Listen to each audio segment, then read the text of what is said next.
নমস্কার বন্ধুরা, আশা করি আপনারা সবাই ভালো আছেন। আজকে আমি বানিয়ে দেখাবো মাছের মাথা দিয়ে পালং শাকের চচ্চড়ি। এখানে আমার কিছুটা মাছের মাথা আছে। লবণ দিয়ে দিচ্ছি, হলুদ দিয়ে দিচ্ছি, দিয়ে আমি ভালো করে মেখে নেব।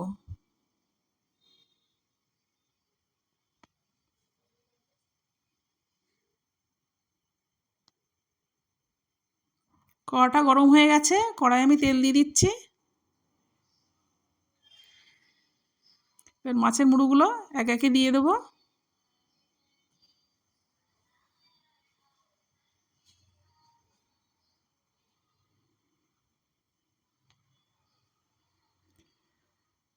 দেখুন মাছের মুড়োগুলো আমার ভাজা হয়ে গেছে, আমি তুলে নিচ্ছি।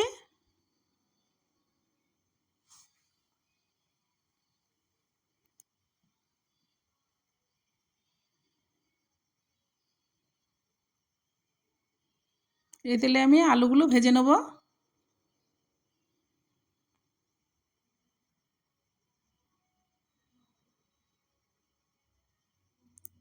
একটু লবণ দিয়ে দিচ্ছি, একটু হলুদ দিয়ে দেবো। নেড়ে চেড়ে আলুগুলো আমি ভেজে নেব। আলুগুলো আমার ভাজা হয়ে গেছে, আমি তুলে নিচ্ছি।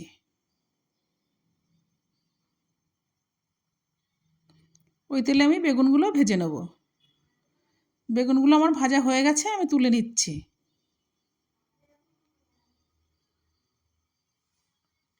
ফোড়নে 5 ফোড়ন, এখানে আমার 2টো পেঁয়াজ আছে, আমি দিয়ে দিচ্ছি।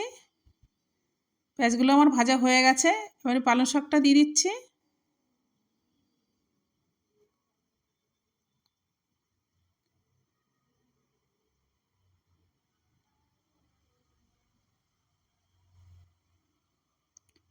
এবার আমি বেগুনগুলো দিয়ে দেবো, আলুগুলোও দিয়ে দেবো।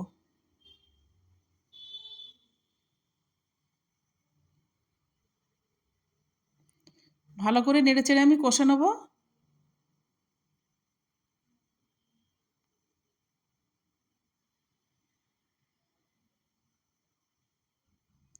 স্বাদ মতো লবণ, পরিমাণ মতো হলুদ আর স্বাদ মতো চিনি দিয়ে দিচ্ছি।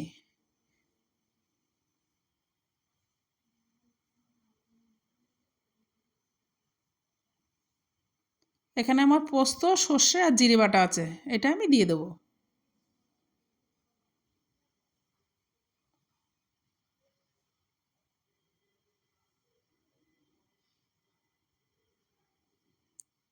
এবার আমি মাছের মুড়োগুলো দিয়ে দেবো।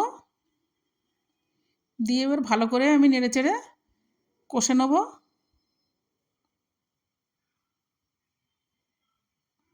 উপর দিয়ে আমি 1 চামচ জিরের গুঁড়ো দিয়ে দেবো। দেখুন রেডি হয়ে গেছে মাছের মাথা দিয়ে পালং শাকের চচ্চড়ি।